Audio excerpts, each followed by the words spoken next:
Welcome to Shillards. Today we are going to try Oreo lava cake in a mug. So I will call it as Oreo lava mug cake.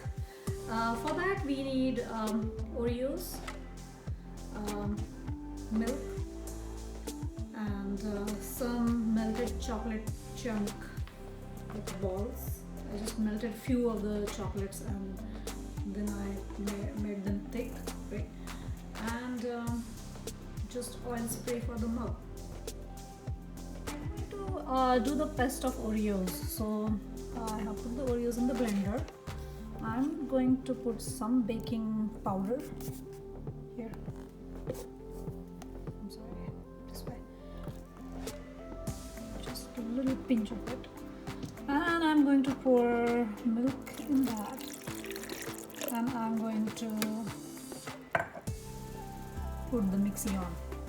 Pour the liquid in the cup, just maybe half of it.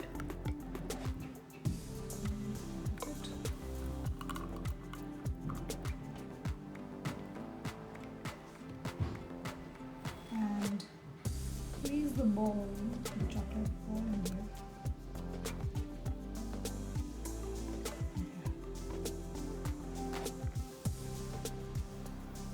And I'm going to put this in microwave. The sizzling Oreo lava cake is ready. Quickly going to check the lava. Ooh.